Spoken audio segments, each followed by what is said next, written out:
Dear student, अस्सलाम वालेकुम। मी miss Fatima, class inter, section A, B and C। ठीक है। Chapter 1 inorganic periodic classification. बेटा थोड़ा सा ये बात करते चलें कि जो इंटर की केमिस्ट्री है उसके दो पोर्शन हैं। फर्स्ट पोर्शन है इनऑर्गेनिक केमिस्ट्री और दूसरा पोर्शन है ऑर्गेनिक केमिस्ट्री। इनऑर्गेनिक केमिस्ट्री का पोर्शन मैं आपको पढ़ाऊँगी जिसमें 1 चैप्टर से लेके और 2 5th चैप्टर तक इंक्लूड। ठीक है। बाकी मिसरा आपको पढ़ाएंगे जो रिमेनिंग चैप्टर। अब सबसे पहले हमारे पास क्या है, कौन सा पोर्शन है, इनऑर्गेनिक केमिस्ट्री का पोर्शन। तो सबसे पहले हमें ये पता होना चाहिए कि इनऑर्गेनिक केमिस्ट्री क्या है। हम इसकी हल्की सी डेफिनेशन देख लें, आपको आती होगी यकीनन, लेकिन फिर भी मैं क्या डेफिनेशन बता रही हूँ, इनऑर्गेनिक केमिस्ट्री की डेफिनेशन। ठीक है। तो हम कह सकते हैं द branch of chemistry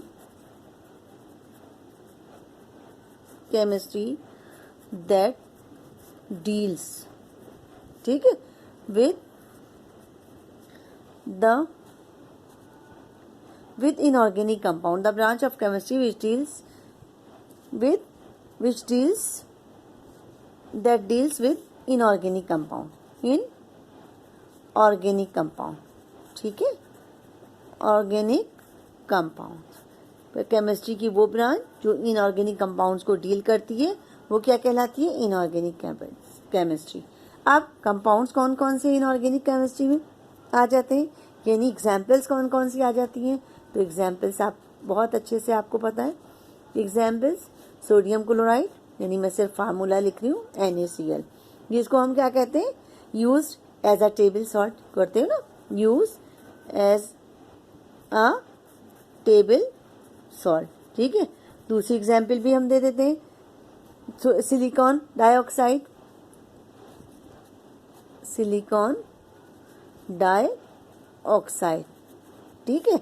हम इसको लिखेंगे Si और O2, use in computer, use आजकल कंप्यूटर का दौर ज़्यादा चल रहा है ना, इन computer. Chips, used in computer chips and solar cells।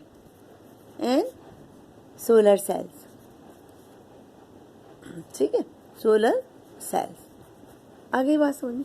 अब सफ़ायर, अगर आप स्टोन की कंडीशन में, बहुत सारी कंडीशन में आता है सफ़ायर,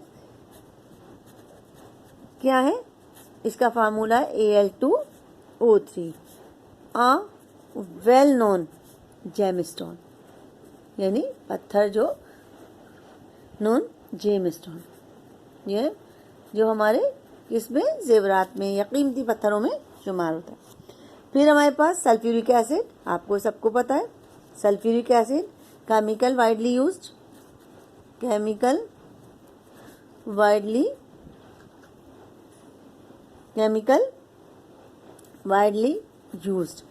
कैसे यूज होता है, फर्टिलाइजर्स बनाने में काम आता है, प्रोडक्शन में काम आता है, हाउस होल्ड में काम आता है, बहुत सारी चीज़ों में ये काम आता है।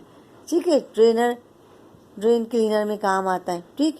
अच्छा, अगर आपसे ये सवाल पूछा जाए कि who is the father of inorganic chemistry, who is the father of inorganic, तो आप कहोगे, क्या कहोगे, who is the father, FATHER, father of inorganic chemistry. तो आप क्या कहोगे, आप कहोगे Werner.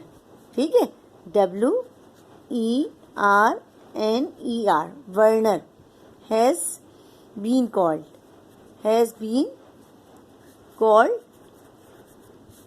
The father of chemistry,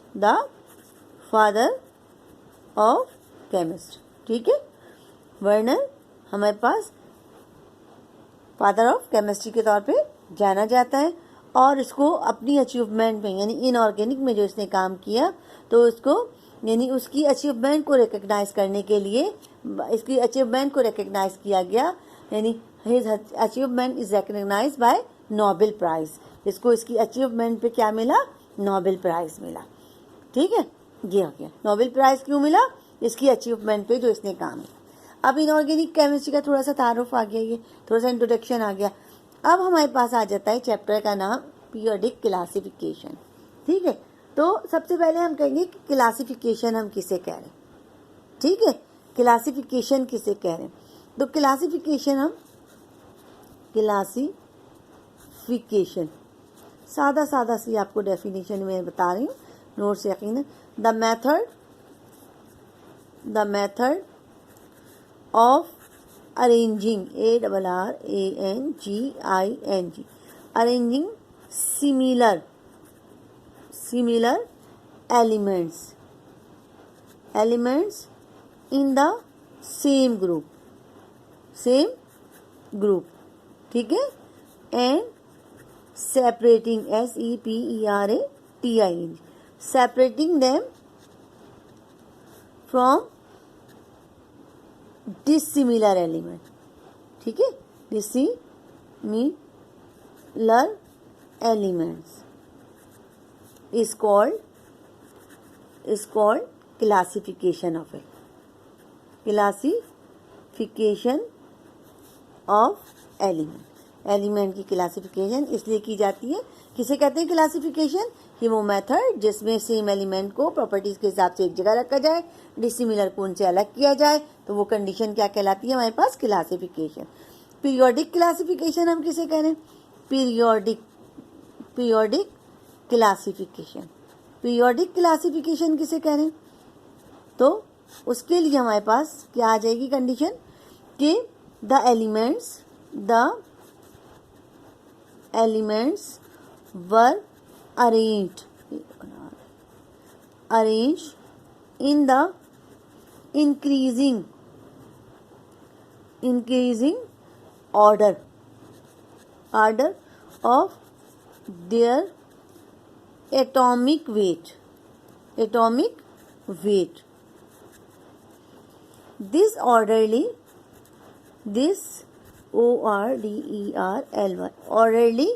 arrangement, arrangement of element is called periodic classification. ठीक है बात। अब मसला ये हुआ कि पीरियोडिक क्लासिफिकेशन की ज़रूरत क्यों पेश आई, ठीक है ना, वाई पीरियोडिक क्लासिफिकेशन, यानी क्लासिफिकेशन की ज़रूरत क्यों आई। तो देखिए हमारे पास कंडीशन क्या है कि किसी भी चीज़ की आसान स्टडी करने के लिए, इजी स्टडी करने के लिए उसे क्लासिफाई किया जाता है। जैसे आप किसी भी बड़ी अच्छी उसमें जाते हैं लाइब्रेरी में, तो वहाँ आपको हर रैक में एक जैसी, यानी एक मजमून पे डिफरेंट राइटर्स की बुकें नज़र आती हैं, भाई ये भी है, लेकिन है क्या, सब्जेक्ट एक ही है, केमिस्ट्री की ये एक कबर्ड है, दूसरी फिजिक्स की है, मैथ्स की है, यानी उनको क्लासीफाई किया गया on the basis of subjects, फिर on the basis of topic, फिर ऑन द बेसिस ऑफ बहुत सारी चीज़ें होती हैं जो क्लासीफाई में तो वहाँ लाइब्रेरी में क्लासीफाई करते हैं उसको on the basis of subjects. तो यहाँ पे भी जब क्लासिफिकेशन की ज़रूरत क्यों आई, तो रॉबर्ट सबसे पहले जो हमारे पास क्लासिफिकेशन ऑफ एलिमेंट लिखा है ना, तो एलिमेंट कहाँ से इंट्रोड्यूस हुआ, तो देखिए सबसे पहले रॉबर्ट बॉयल ने, ठीक है, रॉबर्ट बॉयल ने इन 1661 में suggested the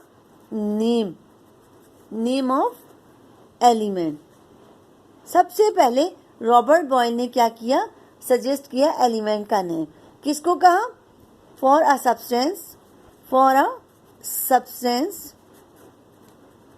substance that cannot be broken down, broken down into simpler substance। कहा कि वो सब्सटेंस जो किसी सादा तरीन सब्सटेंस में डिवाइड ना हो, सिंपलर सब्सटेंस में डिवाइड ना हो, वो क्या कहलाएगा, आपका एलिमेंट कहलाएगा। मॉडर्न डेफिनेशन हमारे पास क्या है, मॉडर्न डेफिनेशन क्या है, मॉडर्न डेफिनेशन है हमारे पास कि हम कहते हैं कि मॉडर्न डेफिनेशन में हम क्या कहते हैं कि the substance whose all the atomic